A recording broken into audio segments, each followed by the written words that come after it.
Hər vaxtınız xeyir olsun. Gündəm xəbərin efirində 10 iyun tarixidir. Sənədsiz evlərlə bağlı xəbərimiz olacaq. Belə ki, təkcə paytaxt və Abşeron yarımadasında 450 minə yaxın sənədsiz ev mövcuddur. Vaxtilə müxtəlif təyinatlı torpaq sahələrində tikilən, amma sənədsiz qalan minlərlə evlərin sahibləri çıxarış ala bilmədikləri üçün müxtəlif çətinliklərlə üzləşirlər.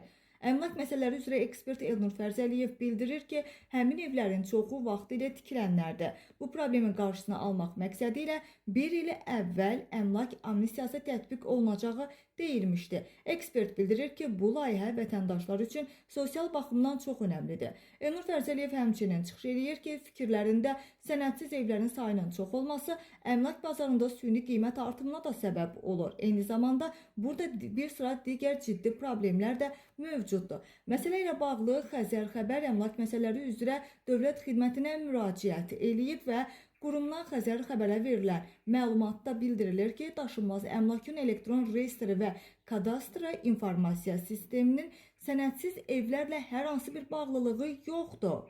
Yəni, sistemin yaradılmasında məqsəd daşınmaz əmlakın dövlət reyestri haqqında sənədlərin bu sistemə daxil edilməsi və həmin sənədlərdən istifadə edilməsidir. Onu da əlavə ediblər ki, bu sistem sənədsiz evlərin deyil, hüquq müəyyən edici sənədlərin olduğu daşınmaz əmlakların qeydiyyatı prosesinin tam elektronlaşdırmasını həyata keçirir.